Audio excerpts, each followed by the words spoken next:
नमस्कार, news India देख रहे हैं आप और आपके साथ मैं हूं सुरभि तिवारी।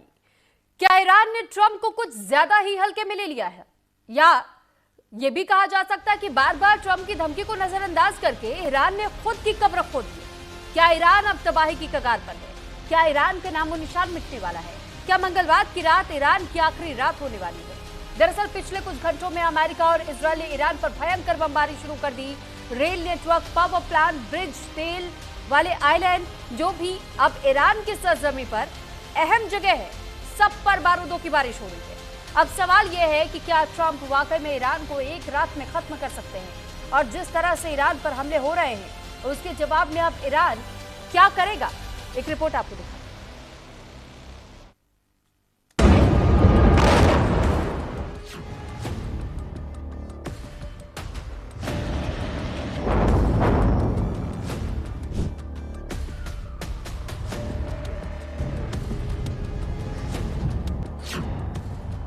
आज की रात ईरान पर तबाही की बरसात।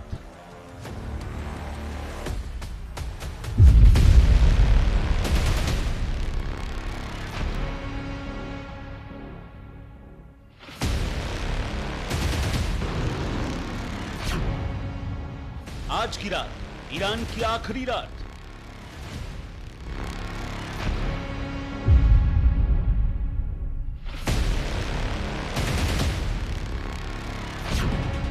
आज की रात ईरान पूरी तरह बर्बाद।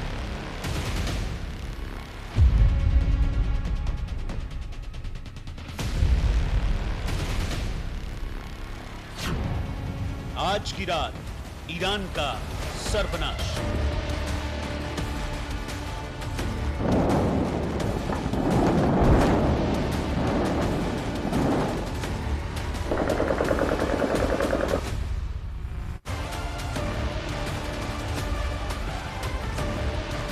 ईरान पर अमेरिका और इजरायल के बारूदी गुस्से की बारिश शुरू हो चुकी है। इजरायल और अमेरिका ने हमले तेज कर दिए। ईरान सरकार ने कई रूटों पर ट्रेन की सेवाएं रोक दी।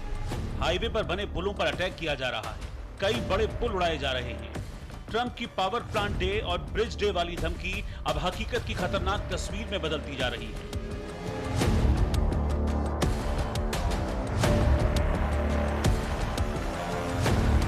अमेरिका और इजरायल ने जिस तरह से ईरान के रेल नेटवर्क पर हमला किया है, उससे एक बात तो साफ है कि ईरान को झुकाने के लिए अब ट्रंप और नेतन्याहू के हमले और विध्वंसक होंगे। तबरीज, मियानेह, काशान में रेल लाइन पर हमले किए गए। जंजान में भी रेलवे लाइन पर एयर स्ट्राइक की गई। ईरान ने पूरे देश में रेल सेवाएं बंद कर दी। अमेरिका और इजरायल ने अब ईरान की हर उस जगह को टारगेट कर, इससे हर दिन करीब 70 लाख बैरल तक तेल जहाजों में भरा जा सकता है। अमेरिकी राष्ट्रपति डोनाल्ड ट्रंप ने धमकी दी है कि अगर ईरान ने समझौता नहीं किया तो उसके जरूरी इंफ्रास्ट्रक्चर को निशाना बनाया जाएगा, जिसका मंजर अमेरिकी और इजरायली सेनाओं ने दिखाना शुरू भी कर दिया है। बार बार धमकी देने वाले ट्रंप क्या वाकई इस बार ईरान का दी एंड वाला प्लान तैयार करके बैठे हैं? कम से कम ट्रंप का यह पोस्ट तो ईरान में सर्वनाश लाने की दस्तक है। आज रात एक पूरी सभ्यता का अंत हो जाएगा, जिसे फिर कभी जीवित नहीं किया जा सकेगा। मैं ऐसा नहीं चाहता, लेकिन शायद यही होगा। हालांकि अब जब सत्ता में पूर्णतः परिवर्तन हो चुका है, जहां अलग, अधिक बुद्धिमान और कम कट्टरपंथी सोच वाले लोग हावी हैं, तो शायद कुछ क्रांतिकारी और अद्भुत घटित हो सकता है। कौन जानता है? आज रात हमें पता चल जाएगा, जो विश्व के लंबे और जटिल इतिहास के सबसे महत्वपूर्ण क्षणों में से एक है।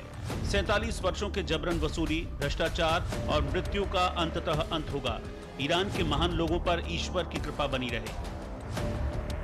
ईरान पर जिस कयामत की रात का जिक्र हो रहा था, क्या वो रात आ गई है? क्या ईरान पर आखिरी रात का खतरा मंडरा रहा है? क्या ईरान का सर्वनाश ट्रंप ने तय कर रखा है? क्या बार बार अमेरिका को नजरअंदाज करके ईरान ने सबसे बड़ी गलती कर दी है? और अब जो हालात बने हैं, क्या वो ईरान को पूरी तरह से तबाह बर्बाद कर देंगे?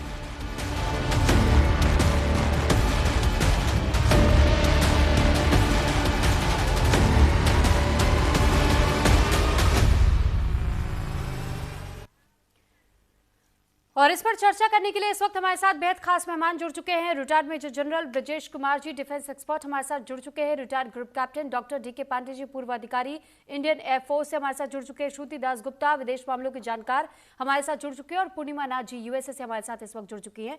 आप सभी का बहुत स्वागत है न्यूज इंडिया पर। तो आज की रात क्या वाकई ईरान का सर्वनाश अपने साथ लेकर के आई है, इसको लेकर के हम चर्चा कर रहे हैं। और इस चर्चा करने के लिए हमारे साथ कई खास मेहमान भी जुड़े हुए हैं, तो एक एक करके सभी मेहमानों का हम रुख करेंगे। सबसे पहले ब्रजेश सर, मैं आपके पास आना चाहूंगी। और सर, ये मैं समझना चाहूंगी कि सर, आज की रात की बात जो कही जा रही है, क्या वाकई कयामत की रात ईरान के लिए साबित हो सकती है? क्योंकि अब तक इस तरीके के हमने तमाम ये स्टेटमेंट्स ट्रंप के सुने, लेकिन उनमें किसी तरीके का दम हमें दिखाई नहीं दिया। लेकिन आज वो बातें अब धीरे धीरे हकीकत में तब्दील होती हुई दिखाई दे रही है। अब तक कई एयर स्ट्राइक्स हो चुके हैं ईरान पर। सुरभि, सबसे पहले आपको, दर्शकों को, पैनलिस्ट को हमारा नमस्कार। नमस्कार। ये जो हम वॉर देख रहे हैं ईरान के साथ जो चल रहा है, यूएस का और उसके साथ इजराइल का, वो बहुत लंबा चल रहा है। अगर सच पूछे तो प्रेजेंट जो हालात हैं 7 अक्टूबर 2023 से करीब करीब चलता ही जा रहा है। और ईरान पर खासकर बम वर्षा हुई थी जून के महीने में पिछले साल, ऑपरेशन मिडनाइट स्टॉर्म में, जहां उसके न्यूक्लियर ठिकानों के ऊपर में अच्छी खासी बमबारी हुई थी। और फिलहाल करीब 5 हफ्तों से ये दृश्य दोबारा दिखता चला जा रहा है। एक तरफ अमेरिका के और इजराइल की एक माइट है जो कि बहुत तगड़ी है ईरान की तुलना में। और ये जो वॉरफेयर चल रहा है, ये नॉन कॉन्टैक्ट काइनेटिक्स है। इसका मतलब हम पैदल सेना आर्मी का इस्तेमाल नहीं कर रहे हैं। बम वर्षा से, टेक्नोलॉजी से, स्काई के रूट से, एरियल के रूट से वैल्यू टारगेट्स को नष्ट करते रहे। साथ साथ ये भी देखा गया है कि अमेरिकन या इजराइल ने मिल करके पिछले 5 हफ्तों में ईरान की जो टॉप लीडरशिप थी, पॉलिटिकल लीडरशिप हो जो उनकी क्लर्जी की रही हो, आईआरजीसी की रही हो, साइंटिस्ट की रही हो, एक एक को खत्म कर दिया है। और ये देखने में आया है कि ईरान के अंदर काफी जो है वो दृढ़ता है, और काफी दृढ़ता से करीब 5 हफ्ते से वो फेस कर रहा है इस ऑनस्लॉट को। तो इसका तो बात सही है कि जो अमेरिकन प्रेसिडेंट रहे हैं, जो ट्रंप साहब का जो प्लान्स हैं, वो शायद उतना सक्सेसफुल नहीं हुआ है और वो बौखलाए हुए नजर आ रहे हैं। उनकी जो भाषा से लगता है और उनकी ट्वीट से लगता है, जिसके जरिए वो फॉरेन पॉलिसी भी बनाते हैं और पूरी दुनिया से बातचीत भी कर सकते हैं। ये जो आज सुन रहे हैं कि ये कयामत की रात है जी, इसमें कोई नयापन नहीं है, क्योंकि ये चौथी दफा होगा जब ट्रंप साहब ने अपना डेडलाइन बढ़ाया है। पहले कहते थे 1 महीने के अंदर हम ये पूरा खत्म कर दें, 1 महीना दीजिए। उसके बाद में 6 फरवरी की बात हुई थी जी, बीच में उसको और इनलाज करने की बात हुई थी। और आज 7 फरवरी को वो कह रहे हैं ग्रीनिच मीन टाइम 0000 आवर्स पे अगर ईरान हमारी बात नहीं मानता है तो हम उसको बम वर्षा से उड़ा देंगे, उसके वैल्यू टारगेट्स को खत्म करके। स्पेसिफिकली कहा है पावर प्लांट्स, न्यूक्लियर और otherwise, bridges and roads and whatever. तो ये जो बमबारी है, ये वर्षा चल रही है, ये भी हमने देखा है कि इसके अंदर जो ईरान की क्लर्जी की जो टॉप लीडरशिप वो खत्म हो गई है। और आंकड़े ये लगाए जा रहे हैं कि फिलहाल आईआरजीसी जो है, रिवोल्यूशनरी गार्ड है, उसने मोर्चा संभाला है और उसके लिए एग्जिस्टेंशियल थ्रेट है। अगर ये लड़ाई खत्म हो जाती है, ये ईरान हट जाता है, तो आईआरजीसी कहीं का नहीं रहेगा। और वही जो है वो लीडरशिप को प्रोवाइड कर रहा है, चाहे वो खुमैनी साहब के लड़के हो तो, या उसके डिस्ट्रीब्यूटेड नेटवर्क हो 31 स्टेट से। तो ये एक तरह की धारणा, पूरी चीजें पता नहीं चलती हैं क्योंकि ईरान के अंदर ओपेसिटी है, प्रेस फ्री रहा नहीं है पिछले कई वर्षों से, उनका गवर्नेंस भी अलग तरीका है। जो बाकी हमें इंफॉर्मेशन मिलता है वो ओपन सोर्स से मिलता है। अमेरिका ओपन कंट्री है, वेस्टर्न यूरोप भी ओपन है, और गल्फ भी काफी मामले ओपन रहा है। तो ये जो लड़ाई चल रही है, अगर ये थ्रेट सही होता है तो देखने वाली बात होगी। उन्होंने कहा है कि 4 घंटे के अंदर विध्वंस कर देंगे।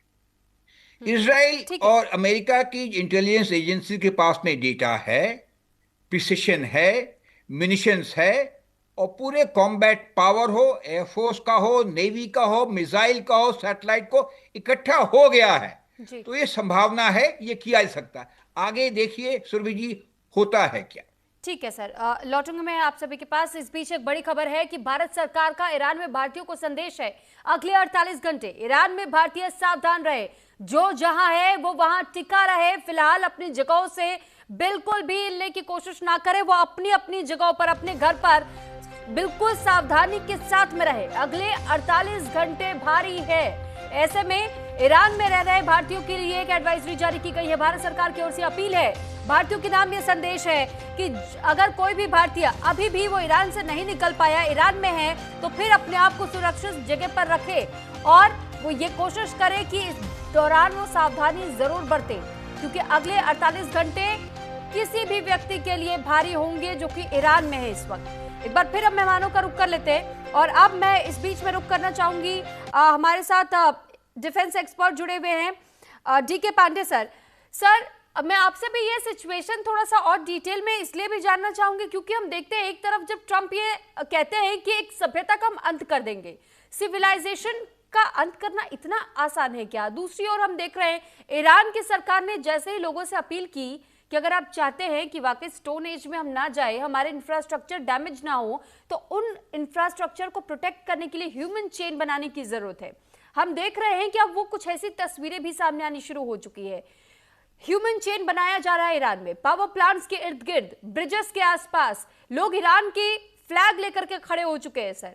तो क्या ये एक संदेश देने की कोशिश है कि वाकई अभी भी ईरान की सत्ता के खिलाफ या उस सरकार के खिलाफ लोग अपने देश की बलि नहीं चढ़ा सकते हैं, वो उनके खिलाफ नहीं है, आज वो इस युद्ध में उनके साथ खड़े हैं? ये एक बड़ा मैसेज हो सकता है। और क्या ट्रंप थोड़ा सा भी पीछे हट जाएंगे? क्या ये बमबारी रुक जाएगी किसी हद तक? जय हिंद और बहुत बहुत धन्यवाद मुझे इस संवाद में शामिल करने के लिए।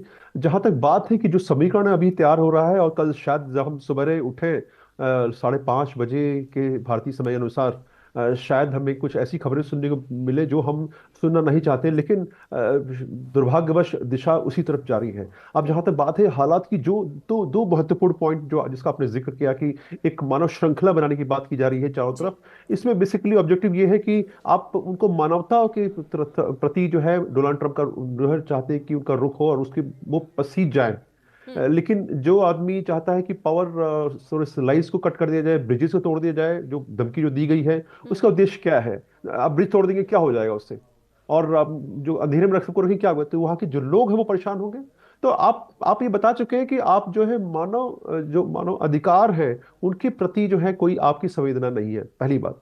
तो वो श्रृंखला बनाएंगे, उसका कितना लाभ होगा ये पूरा विश्व में शायद उस पर उसके प्रति एक इमोशनल जो है सेंटीमेंट जरूर उनकी तरफ जाए, ईरानी पॉपुलेशन की तरफ। लेकिन डोनाल्ड ट्रंप को असर पड़ेगा? मुझे नहीं लगता कि उस पर असर पड़ेगा, क्योंकि उन्होंने जिस प्रकार जिन शब्दों का प्रयोग किया है वो उनके दृढ़ संकल्प को बताता है कि वो पाषाण युग तक ले आएंगे। ये अपने आप में दो शब्दों में छोटे से हैं, पाषाण युग, लेकिन उसको किस प्रकार हासिल करेंगे और कैसे करेंगे और कितना दुख दर्द होगा और मानव को कितना कुचलेंगे। क्योंकि एक उदाहरण हम मीनास का भी देंगे, जहां पर कि बच्चों को, स्कूल के बच्चों को जो है अटैक किया गया, और हमने सुना कि 35 बच्चियां थी शायद उसमें, और काफी बच्चियां थी, स्कूल के बच्चे थे उनको पर। तो वो जब हमने निर्ममता देखी, तो अभी मानव श्रृंखला का क्या कोई लाभ होगा, ये बहुत बड़ा प्रश्न चिन्ह जिसका समय उत्तर देगा। दूसरी बात जो कही जा रही है कि जो धमकी दे रहे हैं, क्या उस पर वो टिके रहेंगे?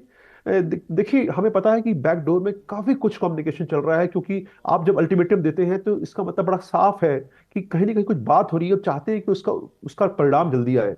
तो वो उनके अनुरूप नहीं चल रही है डोनाल्ड ट्रंप के। सबसे बड़ी दिक्कत क्या है कि वो एक बहुत मूडी आदमी है, पूरा विश्व जानता है कि उनके अपने मूड के हिसाब से जो होता है बिल्कुल बेखौफ होकर अपनी बातें कहते हैं। तो वो चाहते हैं कि वर्चस्व रहे अमेरिका का, और यहाँ तक कहा उन्होंने कि अगर अच्छा नेतृत्व होता अमेरिका में तो नॉर्थ कोरिया में न्यूक्लियर बम नहीं बनते। तो आप सोचिए कि आप बताना चाहते हैं पूरे विश्व में क्या हम जो हमारी जो ऐसी संस्थाएं जो हमने बना रखी है, लाइक यूनाइटेड नेशंस वगैरह, क्या इनका औचित्य एकदम समाप्त हो गया? तो हमने बनाई क्यों थी?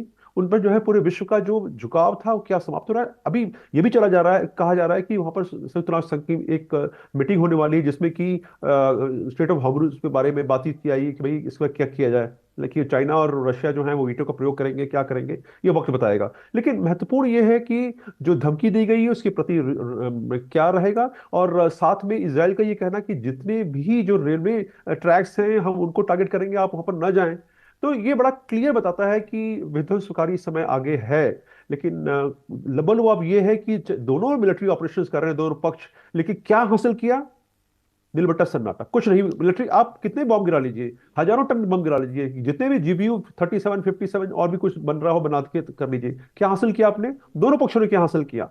केवल मात्र कोई डिप्लोमेटिक उद्देश्य की प्राप्ति नहीं हुई, कोई सैन्य उद्देश्यों की प्राप्ति नहीं हुई, केवल मात्र जो है एक खोखली जो है अहम की बात। क्योंकि पूरा, मैं ऐसा शब्दों का प्रयोग इसलिए कर रहा हूं कि पूरा विश्व जो है इस समय तेल आपूर्ति के लिए, एनर्जी फैसिलिटीज के लिए, अपने उनके निजी रिक्वायरमेंट है, फूड रिक्वायरमेंट है, उन पर जो है कुठाराघात हो रहा है। ऑयल जो ब्रूट की जो रेट्स हैं वो $110 क्रॉस कर गए हैं। यानी कि पूरी ग्लोबल जो इकोनॉमिक GDP है, कहा जा रहा है कि वो भी उस पर जो है लगभग 0.25 से ज्यादा 0.5 तक जो है गिरावट की संभावना है। और सोचिए अंडर डेवलप कंट्रीज हैं, जो अफ्रीकन कंट्रीज हैं, जो अभी लड़ रहे हैं अपने वक्त के साथ, वहां पर खाने पीने की जो समस्याएं हैं और जल की समस्याएं हैं, उनके ऊपर क्या बीत रहा होगा। तो ये पक्ष जो है मानवीय पक्षों का कहीं कोई किसी को चिंता नहीं है। सबको ये है कि हम जो है जो कहें वही हो। अरे आप, भारत कहता रहा है कि आप विश्व में शांति की तरफ ध्यान दीजिए, बैठिए, बातचीत करिए। डायलॉग और डिप्लोमेसी के अलावा कोई और तरीका नहीं है। आज तक का इतिहास है कि विश्व में कोई भी समस्या हुई है उसका युद्ध क्षेत्र में कभी कोई हल नहीं निकला है।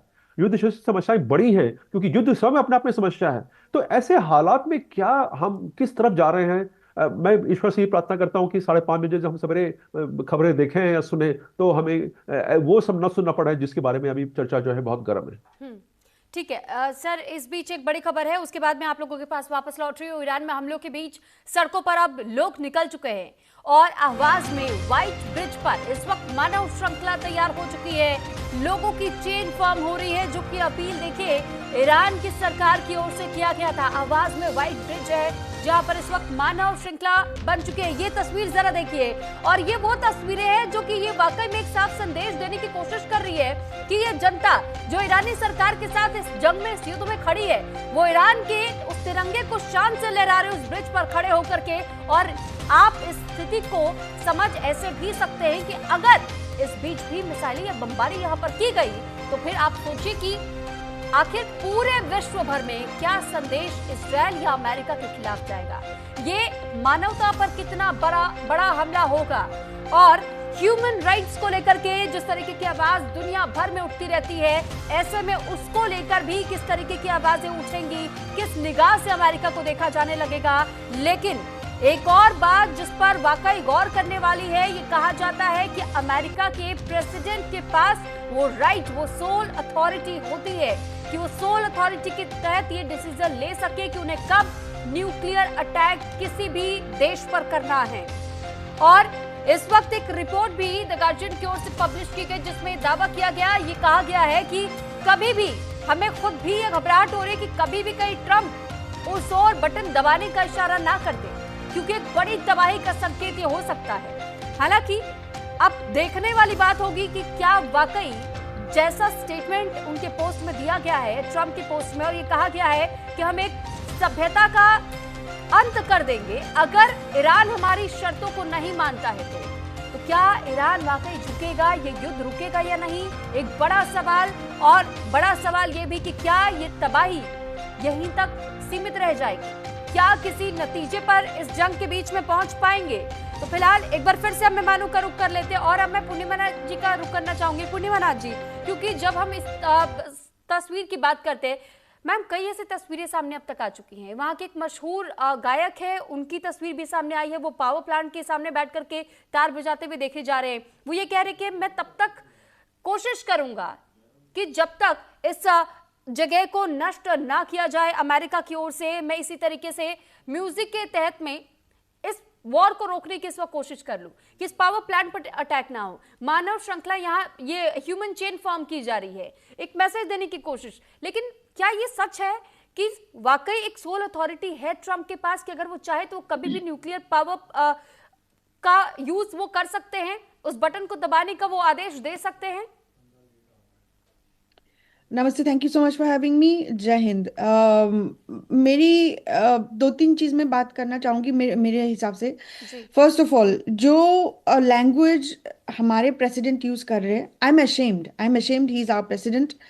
आई एम ऑल्सो इक्वली अशेम्ड कि हमें बताया गया था, हमें बिलीव करने के लिए उस तरफ लगा ब्रेन वॉश करा गया था, प्रोपागेंडा चलाया गया था कि he is a no war president. आज वो नो वॉर प्रेसिडेंट से वॉर प्रेसिडेंट बन के वो सिविलाइजेशन की ख़त्म करने की बात कर रहे हैं।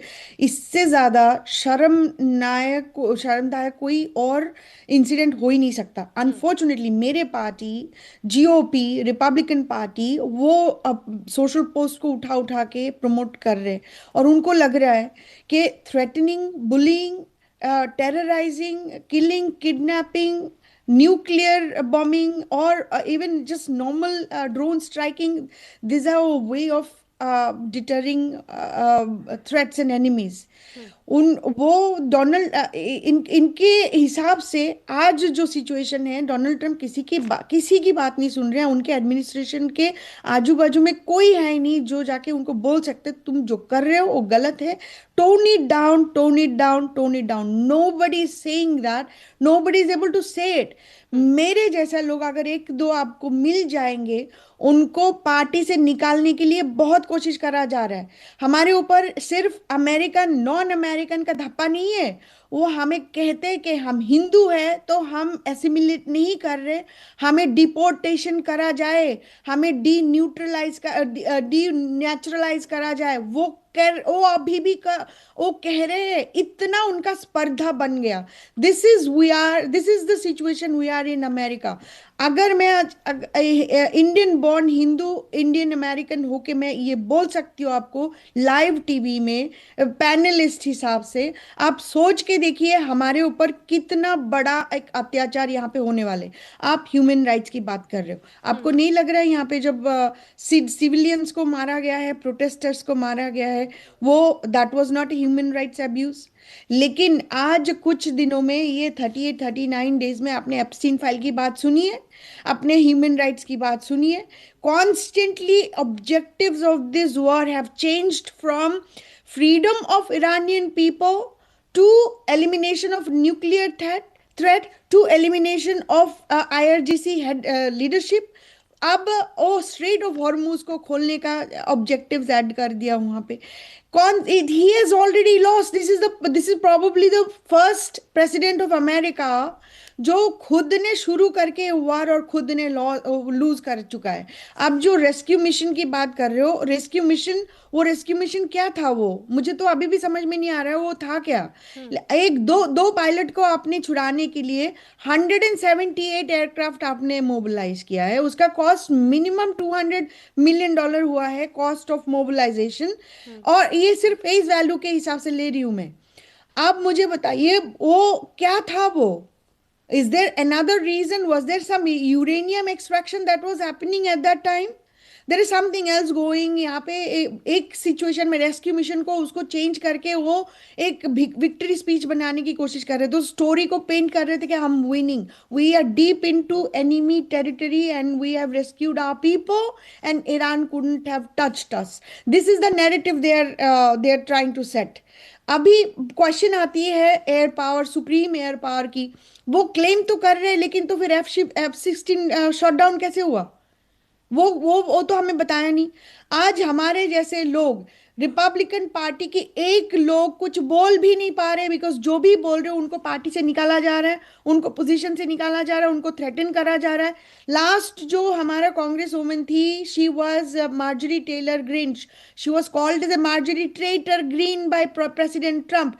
ये शब्द सिर्फ वो एक जन के लिए नहीं, कंट्रीज के लीडर्स। उन्होंने इंडिया को डेड इकोनॉमी बताया था, रशिया को पेपर टाइगर बताया था, नेटो को पेपर टाइगर बताया है। उन्होंने एक सिविलाइजेशन को वाइप करने की बात कर रहे हैं। उनकी लैंग्वेज आप सुनिए, दिस इज वेरी क्लियर।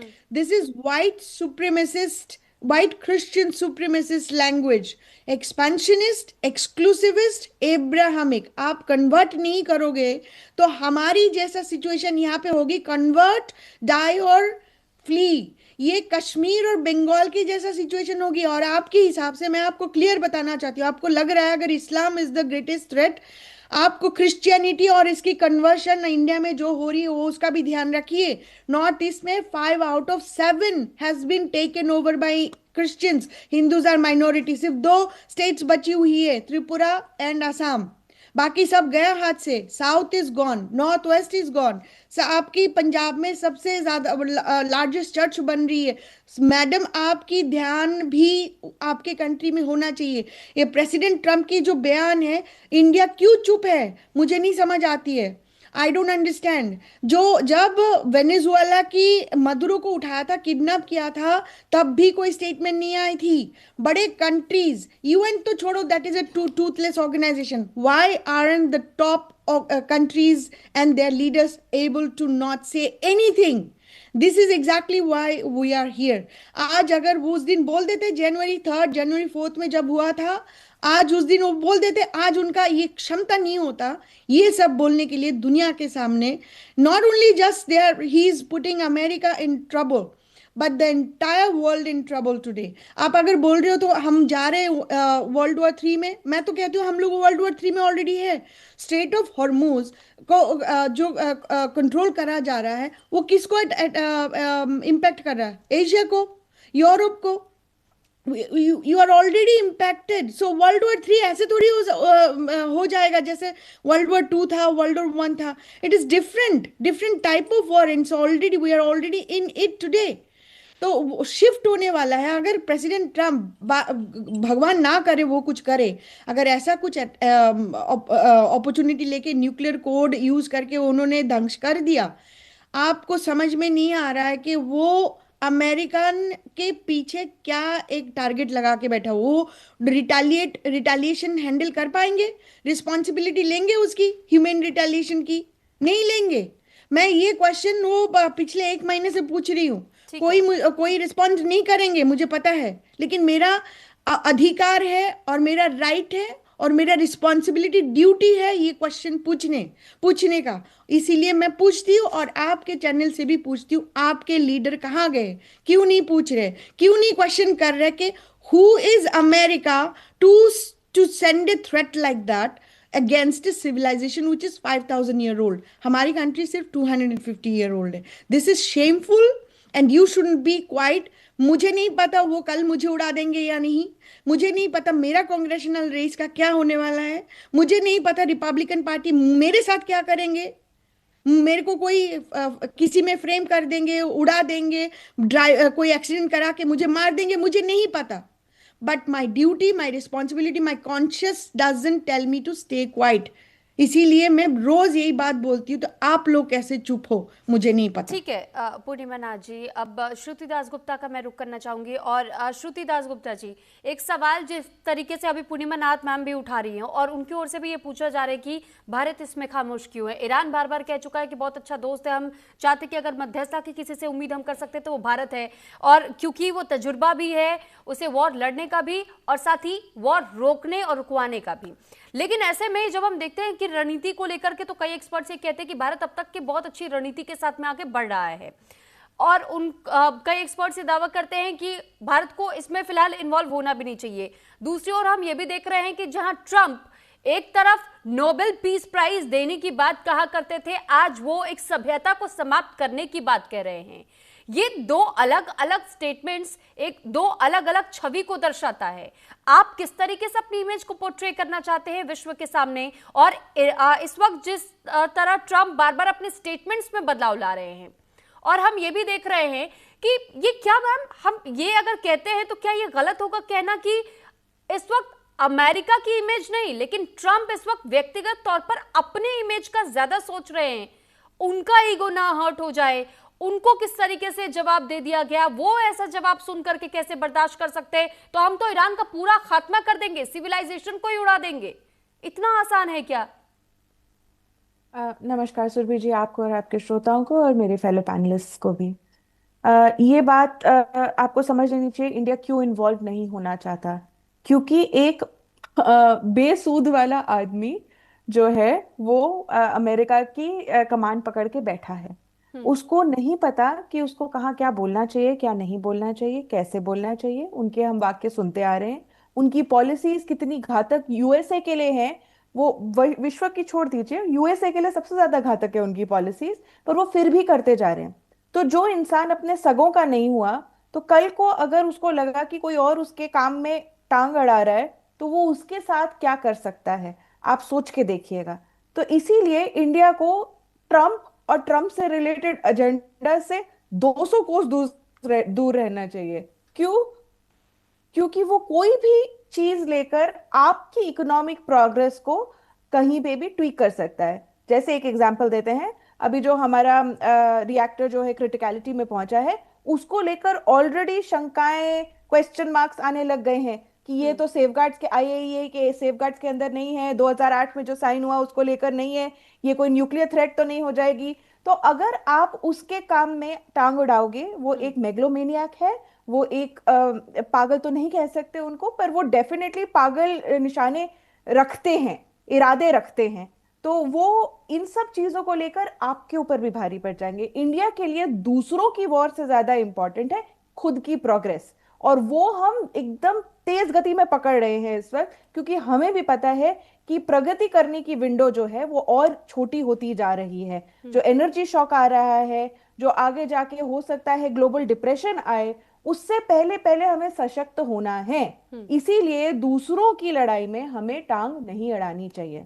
ये हो गया इंडिया का क्वेश्चन क्लियर, क्योंकि हमें उससे कोई लेना देना नहीं है, हमें नहीं रखना है। ना हम ईरान को कुछ भेज रहे हैं, ना हम यूएसए को कुछ भेज रहे हैं। हम अपना तेल वहां से निकालते हैं, अपना काम कर रहे हैं, क्योंकि हमें अपने पे ध्यान देना है। 1.5 बिलियन पीपल का हमारे पे बोझा है, हमारी गवर्नमेंट पे, उसको उसने सिर्फ उसके बारे में सोचना है, हमें और किसी की नहीं चिंता पड़ी ठीक है। है, अब ठीक है ट्रम्प की बात श्रुति मैम, मैं करते आपके हैं। पास लौट रही हूँ, आप यहाँ से कंटिन्यू कर लीजिएगा। लेकिन इस बीच एक बड़ी खबर है कि आईडीएफ ने ईरान में अब भारी तबाही मचानी शुरू कर दी है, जिसके तहत में अब तक 8 पुल को निशाना बनाया जा चुका है। आईआरजीसी अब तक ये आईआरजीसी के तमाम ऐसे पुल जो कि संरक्षण दे रहे थे आईआरजीसी, लेकिन उसे भी तबाह किया जा रहा है, उसे भी टारगेट पर लिया जा रहा है। और आईडीएफ की ओर से ये क्लेम किया गया है 8 पुल को फिलहाल निशाना बना दिया गया है, उसे उड़ा दिया गया है। आप सोचिए कि किस तरीके से एक एक करके उन इलाकों को भी जहां पर सिविलियंस रह रहे हैं, या फिर जिन ब्रिज का अब तक सिविलियंस इस्तेमाल कर रहे थे, उसको भी निशाना बना करके और इंफ्रास्ट्रक्चर डैमेज करने की कोशिश है। और जिस स्टोन एज का जिक्र कर रहे थे ट्रंप, ये कहीं ना कहीं ये उसी स्टोन एज की तरफ ले जाने की कोशिश है। तो फिलहाल ये जंग अभी और कितनी भयावह रूप लेगी, क्या वाकई इसमें सिविलियंस की भी जाने उसी क्षमता के साथ, उसी तेजी के साथ जाएगी? क्योंकि ह्यूमन चेन फॉर्म होना अब शुरू हो चुकी है, और जिन जिन जगहों को खाली रखने का अल्टीमेटम दिया गया था, फिलहाल वहां ह्यूमन चेन फॉर्म होती हुई हमने देखी है, वो तस्वीरें भी हमने आपको दिखाई। और अब आईडीएफ की ओर से ये जानकारी साझा की गई है कि हमने अब तक 8 पुलों को निशाना बनाया है, रेलवे ब्रिजेस भी उसमें शामिल है, और कई ऐसे पुल जहां पर सबसे ज्यादा आवाजाही देखी जाती थी। एक बार फिर हम मेहमानों का रुख करेंगे। श्रुति दासगुप्ता जी, पहले मैं आपसे चाहूंगी कि आप अपना जवाब पूरा कर लीजिए, और उसके बाद मैं डिफेंस एक्सपर्ट का भी रुख करूंगी। जो जिनीवा कन्वेंशन है उसके अंदर सिर्फ डिक्लेयर कर देना कि आप ईरान की सभ्यता को समाप्त करने वाला है, वो इटसेल्फ वॉर क्राइम में चला जाता है। और अब जो हम एक्शंस आपने जैसे बताए हैं, पुलों पे एक्शंस, पावर प्लांट्स पे एक्शन, डिसेलिनेशन प्लांट्स पे एक्शन, एज इन बम्बार्डमेंट और उनको ध्वस्त कर देना, ये वॉर क्राइम में जाता है। पर इसका क्या असर होता है? अगर यूएन की कोई भी चीज आप यूएसए को सैंक्शन करके दिखा दीजिए, वो नेटो से बैकआउट कर जाएगा। जिस दिन नेटो पे बैकआउट किया, उस दिन यूरोप के जितने नेशंस है वो कमजोर पड़ जाएंगे, रशिया अपना यूक्रेन वाला वॉर जीत जाएगा। तो आप समझ सकते हैं ये ऐसे फंसे हैं कि वो कोई भी इस वक्त यूएसए को अब बुल बाय द हॉर्न्स नहीं लेना चाहता है, क्योंकि उसको लेने का मतलब अपने मुल्क पे प्रॉब्लम लेना। तो अब ये प्रॉब्लम है कि वो वॉर क्राइम कर रहा है, धड़ल्ले से कर रहा है। ये लोग जब हम ऐसा बोलते हैं तो वो लोग बोलते हैं ईरान भी तो वहां मार रहा है इसराइल के अंदर, क्यों नहीं मार रहा है? पर पहल किसने करी? पहल तो यूएसए ने करी, उसने वहां पे जाके अटैक किए। पिछली बार भी पहल तो इसराइल ने करी, पिछले बार भी। तो अब अगर आप किसी को मारते हो तो वो सामने हाथ जोड़ के तो नहीं बैठा रहेगा ना। सेकंड दूसरा गाल नहीं दिखाते हैं लोग, सच्चाई में देखा जाए तो। अगर आप किसी को तमाचा मारने जाते हो तो तमाचा खाने की आपके अंदर हिम्मत होनी चाहिए। तो ऐसा ही हो रहा है वहां के अंदर। इसराइल ने और यूएसए ने अपने अटैक शुरू कर दिए। अटैक शुरू होने से कुछ मिनट पहले आपके आईआरजीसी ने और ईरान ने साफ डिक्लेयर किया था। उन्होंने एक मैप निकाला है जिसमें 4000 किलोमीटर का उन्होंने रेडियस दिखाया और बोला इसके अंदर आने वाले जो भी देश होंगे, और मैं भारत को भी उसमें इंक्लूड कर रही हूँ क्योंकि वो 4000 किलोमीटर चीन के भी किसी हिस्से तक जाता है, इसके अंदर आने वाले यूएस का साथ देने वाले नेशंस को जरूर ध्वस्त किया जाएगा। तो अब आप देख लीजिए, जैसे ग्रुप कैप्टन पांडे सर कह रहे थे कि आने सुबह 5:30 बजे अगर हम उठेंगे तो हम सिर्फ ईरान की बर्बादी की खबर नहीं सुन रहे होंगे, शायद खाड़ी के कई देश इस आग में ध्वस्त हो जाएंगे, जल के राख हो जाएंगे, और इस एनर्जी शॉक, ग्लोबल डिप्रेशन को वो एक कदम और आगे बढ़ा लेंगे। और ये इससे बड़ा कोई मतलब दुख नहीं हो सकता, क्योंकि ये जो प्रेसिडेंट ऑफ पीस हैं, जिन्होंने बोर्ड ऑफ पीस खड़ा किया, जिनके सारे बोर्ड ऑफ पीस के मेंबर जो है आज खाड़ी के युद्ध में लड़े हुए हैं, ये जो इंसान है ये युद्ध लड़ने के बाद भी खड़े होके बोलेंगे कि मुझे पीस प्राइज दीजिए। ठीक है, लॉटरी में आपके पास। अब ब्रजेश सर, मैं एक बार फिर से आपका रुख कर रही हूँ। और सर, जहां एक तरफ ये दावा आईडीएफ की ओर से किया जा रहा है कि हमने 8 पुलों को तबाह कर दिया है, यहाँ तक कि इजराइल का ये स्टेटमेंट था कि हम तब तक नहीं रुकेंगे जब तक कि अपने दुश्मन देश का पूरी तरह सफाया नहीं कर देते हैं।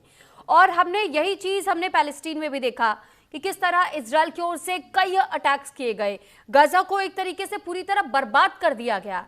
और अब वही स्थिति इस वक्त हम ईरान के साथ में देख रहे हैं। सभ्यता का अंत करने के बाद ट्रंप भी कहते हैं, लेकिन आप ये भूल जाते हैं कि आप इसी विश्व को ये कैसे समझाएंगे कि आपने मासूम जिंदगियों को भी बर्बाद किया है, आपने एक लॉन्ग टर्म इंपैक्ट छोड़ा है, आपने एक सभ्यता का समापन नहीं किया है, लेकिन आपने ह्यूमैनिटी पर अटैक किया है। सर, आपका ऑडियो म्यूट है, उसे अनम्यूट कर लीजिएगा सर। हाँ, थैंक यू। सुरभि जी, लड़ाई इज बड़ा सीरियस बिजनेस है, नाइसिटीज और रूल से नहीं चलती है, राइट? अभी हम देख रहे हैं ग्लोबली एक जियो स्ट्रेटेजिक रीसेट चल रहा है। पिछली जब बड़ी लड़ाई हुई थी, सेकेंड वर्ल्ड वॉर, 6 साल चली थी, और लड़ाई से कुछ समझता नहीं। लड़ाई के बाद में वार्ता होती है, डायलॉग्स होता है, डिप्लोमेसी होती है, कुछ एग्रीमेंट होते हैं। तो देखा यह गया कि 1945 के बाद से अभी तक करीब 78-80 वर्षों तक दुनिया में करीब करीब शांति थी। शुरू के 30 वर्ष बाइपोलर वर्ल्ड था, कोल्ड वॉर चलता था between US on one side and Russia on the other side. 1991-92 में ये रशिया यूएसएसआर टूट करके छोटा हो गया, पावर कम हो गया, यूनिपोलर वर्ल्ड था। अमेरिका की दादागिरी थी, वर्ल्ड वाइड था, चुप था, शांत था, प्रगति कर रहा। चाइना उभर के आया है as a challenger, a serious challenger to America, ये पिछले 1-8 साल में। तब से ये सरगर्मियां शुरू हुई है। तो ये आप छुटपुट घटना है, बड़ी लड़ाई देख रहे हैं, यूक्रेन रशिया की लड़ाई देख रही है जो 5वें साल में चली गई है। यहां पे भी हमला शुरू किसने किया? ईरान और उसके एक्सिस ऑफ इविल ने 7 अक्टूबर 2023 को हमला किया। ठीक है तो सर, इस बीच में सर बीच में अपडेट्स भी हमारे पास आ रहे हैं। हम अपने दर्शकों को एक और बड़ी खबर पहले बता देते हैं, उसके बाद मैं आपके पास लौट रही हूँ। ईरानी सेना ने भी ट्रंप को अब अपने तेवर दिखा दिए। ईरानी सेना ने ट्रंप को तैयार रहने की धमकी दे दी है। आप सोचिए कि एक और जहां अभी भी ईरान पर इतने अटैक इजराइल और अमेरिका दोनों मिलकर कर रहे हैं, और इस बीच भी ईरानी सेना की ओर से ट्रंप को एक बार फिर तेवर दिखाने का काम किया गया है, और धमकी सीधे सीधे ट्रंप को दी गई है ईरानी सेना की ओर से कि अगर आपने हमें कहा है कि तैयार रहो तो आप भी तैयार बैठे रहिए ट्रंप। यानी कि अभी भी ईरान पूरी तरह तैयार दिखाई दे रहा है कि वो जवाब देगा, हर हमले का जवाब देगा, वो किसी कीमत पर पीछे हटने को तैयार नहीं है। और अब यहां तक कि इस युद्ध को लेकर के हमने ये भी देखा है कि किस तरह ईरान के आईआरजीसी के स्पोक्स पर्सन की ओर से भी एक दावा किया गया था प्रेस कॉन्फ्रेंस करते हुए, और उसमें भी उन्होंने ये कहा था कि हम अपनी तैयारी करके बैठे हैं, लेकिन ट्रंप को तैयार रहने की बहुत ज्यादा जरूरत हो जाती है। मैं एक बार फिर सर आपके पास लौट रही हूँ। ब्रिजेश सर, आप अपनी बात पूरी कर लीजिए और इसे एड ऑन जरूर कर दीजिएगा सर कि ईरान के तेवर तो अभी कम हो नहीं रहे हैं। सर, ये जंग अभी खिंचती हुई दिखाई दे रही है क्या? जंग जो आजकल होती है उसको अगर हम परिभाषा में करें मिलिट्री लोगों के हिसाब से तो कहते हैं वूका। बहुत ही V is for volatile, it's a very volatile thing. U is for uncertain, C is complex and A is ambiguous. तो जितनी सारी कंफ्यूजन होती है दुनिया में वो सब लड़ाई में ही होती है। तो जो आपको चित्र दिखाया जा रहा है कि यहाँ पे ईरान के अंदर लोग इकट्ठे हो रखे हैं, ये चित्र है। ये लड़ाई है एक दूसरे फॉर्म में। कम्युनिकेशन जोन लड़ाई कह सकते हैं इसको, हम साइऑप्स कह सकते हैं, इसके हम बैटल ऑफ नैरेटिव कह सकते हैं। तो जो बयानबाजी आती है ट्रंप की तरफ से, इजराइल की तरफ से या ईरान की तरफ से, ये सब कहानी है, ये सब कंफ्यूजन क्रिएट करता है लोगों के माइंड में। सही क्या है, इन सबों के बीच की कोई चीज है। तो जो भी हम देख रहे हैं, fog of war is a very very natural phenomena. और खासकर आजकल जब कॉन्टैक्ट वॉर नहीं हो रहा है, एक की सेना, पैदल सेना दूसरी पैदल सेना के ऊपर में वार नहीं कर रही है, टैंक्स के साथ नहीं है, पैदल सेना नहीं है, आर्टिलरी नहीं है। लड़ाई क्या है? हवाई हमले की तरफ से है, ड्रोन से है, मिसाइल से है, शिप्स के हाई एयरक्राफ्ट से। तो उस तरह के लड़ाई का माहौल भी टोटली डिफरेंट होता है। तो बैटल ऑफ नैरेटिव चल रहा है और हम ये देख रहे हैं। अभी ये भी देखिए, ईरान भी कोई दूध का धुला हुआ नहीं है। कट्टरपंथी मुस्लिम वहां राज कर रहे हैं 1979 से। लोगों के पास में आवाज नहीं है। अमेरिका में तो बहुत बोलते हैं लोग, यहां तो आवाज नहीं है। ऐसे कट्टरपंथी है जहां औरतों को बंद करके रखा हुआ है जी। तो वो भी एक जो बड़ा देश तो जरूर है मगर बहुत ही विचित्र सा है। यंग लोग, अर्बन लोग शायद जो उनके कट्टरपंथी को सपोर्ट नहीं करते हैं। जो लोग गांव में रहते हैं और बुजुर्ग हैं वो कट्टरपंथी को पसंद करते हैं। तो उसके अंदर क्या चल रहा है, आईआरजीसी का क्या कंट्रोल है, ये अभी तक शायद किसी को मालूम नहीं है। कुछ इनपुट जरूर आ रहे होंगे यूएस के पास में या बाकी लोगों के पास में जो डिसीजन लेते हैं लड़ाई के ऊपर। और जैसे मैंने कहा था, वो का एनवायरमेंट है लड़ाई का, क्या होगा पता नहीं। लेकिन एक चीज जरूर है, इस लड़ाई के जरिए ही हम पहुंचेंगे किसी अंत पे, जब बैठकर बातचीत होगी। वो कब होगी? जब ये दोनों पक्ष में एक पक्ष समझ जाएगा आगे लड़ने से कोई फायदा नहीं है। और अमेरिका का वही एम है, जो बात कर रहे हैं 4-6 घंटे के अंदर विध्वंस कर देंगे, नाश कर देंगे। एक एस्पेक्ट आता है साइकोलॉजी ऑफ वॉर का। वॉरफेयर एक बहुत बड़ा साइकोलॉजिकली तरीके से लोगों को सब्जुगेट करना होता है, पॉलिटिकल लीडर्स को, मिलिट्री लीडर्स को और लोगों को। तो ये सब तौर तरीके हैं जो वैलिड हैं, ये कहीं गलत नहीं है। ये क्या आप उसको सब्जुगेट करें ताकि वो सोचे कि छे भाई हम तो घिर गए हैं, चलिए बैठ के बात कर लेते हैं। तो वॉर का वो सिलसिला चल रहा है। कब तक ईरान की आईआरजीसी इसको रोक सकेगी वो एक बात है, या कब तक अमेरिका इसको खींच सकेगा बिना अपने वोट बैंक के, ट्रंप साहब के जो मागा जो वोटर्स हैं वो उनको बिना ज्यादा तंग किए हुए। वही एक कहानी है। वो अमेरिका चाहेगा जल्दी खत्म हो, ईरान चाहेगा खींच ले और कंसेशन ले ले। ईरान चाहेगा उसका विस्फोट बाकी गल्फ में फैल जाए, जो कि फैल चुका है। गल्फ स्टेट के जो 6 कंट्री अरब कंट्रीज हैं ईरान के बिल्कुल विरोधी हो गए हैं। तो पर्शियन गल्फ में एक दरार जो पहले छिपा हुआ था सामने आ गया। और तीसरी जो बात है एनर्जी की लड़ाई, एनर्जी के ऊपर जो जिसके ऊपर बहुत चर्चा हुई है, हम सब उसमें परेशान हैं।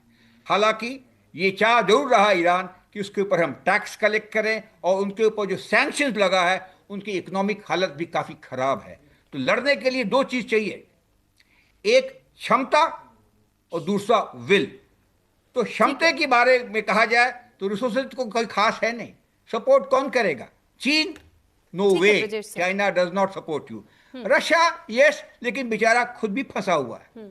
तो वो भी उस तरह के अगर माहौल में देखें तो कितना खींच सकता है ईरान, सोचने के बाद शायद कल या कल के बाद जल्दी खत्म हो तो सबके लिए अच्छा है, पूरी दुनिया को भी अच्छा है, लोगों के लिए भी अच्छा है, ईरानियों के भी अच्छा है, इजरायलीज के लिए भी अच्छा है। ठीक तो है ये सर। कहना हम कहाँ जा रहे, रास्ता तो यही है लड़ाई का। लड़ाई कीजिएगा तो ये सब चीजें होंगी। कहते हैं पैकेज डील है, क्षति भी होगी, हानि भी होगी, वैल्यू टारगेट भी जाएंगे, लोग जख्मी होंगे, बच्चों, पुरुषों, महिलाएं, वृद्ध, सबको परेशानी होगी। तो वॉर एक सिलसिला है जो खत्म होगा और बातचीत और डिप्लोमेसी होगी।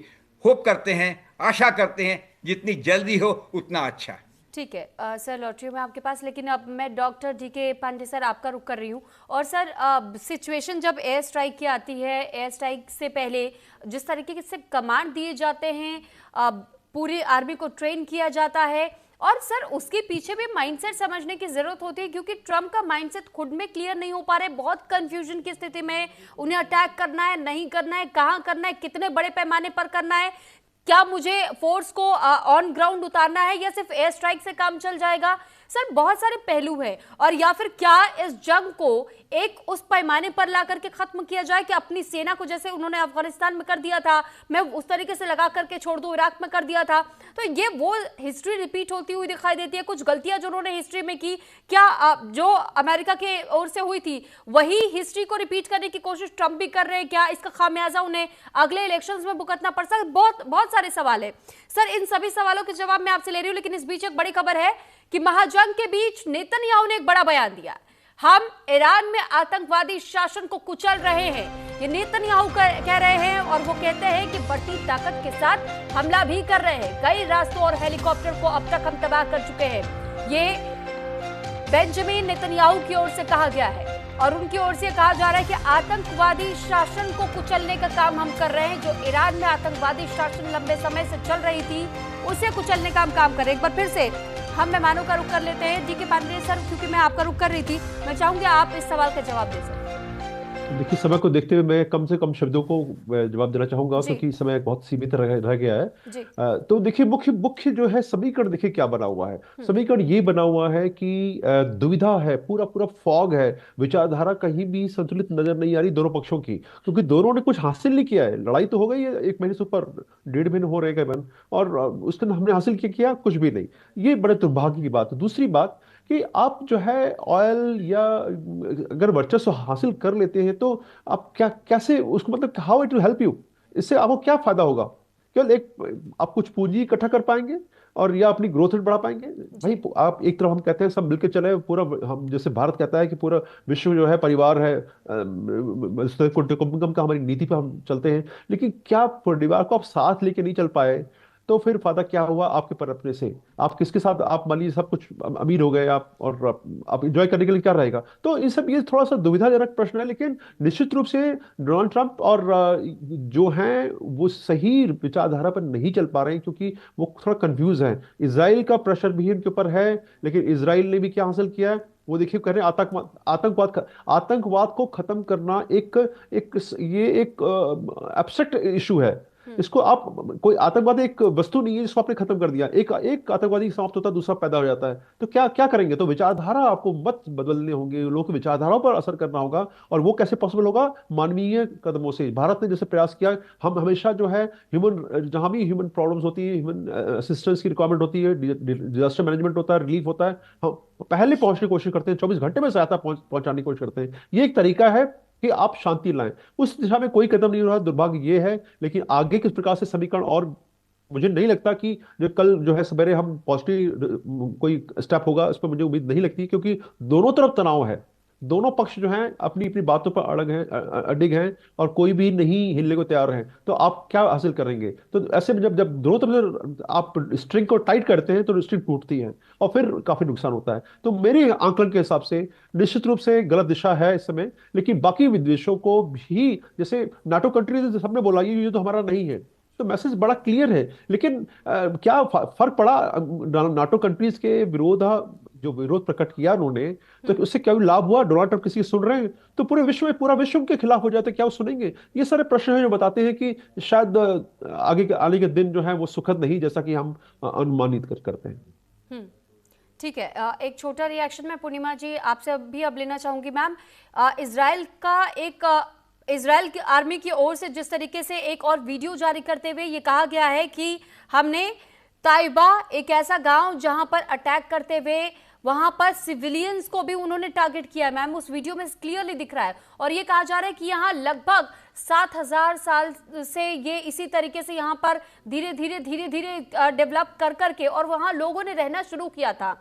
लेकिन मैम, अब जब स्थिति हम ऐसे में देखते हैं कि कैसे ये सिचुएशन बनती चली जा रही, क्या पूरे गांव को उजाड़ दे रहे हैं आप, लोगों को खत्म करें, यूनिवर्सिटीज, हॉस्पिटल्स, इन सब चीजों को बर्बाद कर रहे हैं, स्टोन एज में पहुंचाने की बात कहते हैं, ये कैसे लैंग्वेज आप इस्तेमाल कर रहे हैं?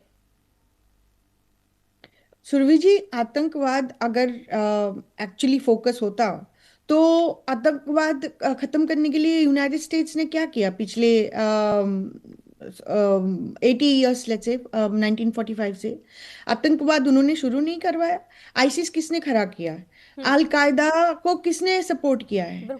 जो आतंकवाद की बात करते हैं वही आतंकवादी को आपने जाके लिटरली सपोर्ट किया। इराक को कौन सपोर्ट किया? यूनाइटेड स्टेट्स सपोर्ट नहीं किया था, हमारे लोग सपोर्ट नहीं किए थे, उसी को जाके फिर पकड़ के आपने मार दिया उसको। तो यूनाइटेड स्टेट्स के लिए कौन टेररिस्ट है? आज किसी को टेररिस्ट घोषणा करेंगे, उसके ऊपर $10 मिलियन बाउंटी लगाएंगे, कल उसको बोलेंगे व्हाइट हाउस में रेड कारपेट देंगे। एग्जाम्पल तो हमारे हाथ में है, सामने है, mister Al Julani from Syria. वो कौन था? एक्स टेररिस्ट नहीं था? तो आज उसके लिए कोई टेररिस्ट है, कल कोई टेररिस्ट नहीं है, स्टेट की हेड है। लिटरली वो चाहते क्या है? डोमिनेंस ही चाहते हैं ना।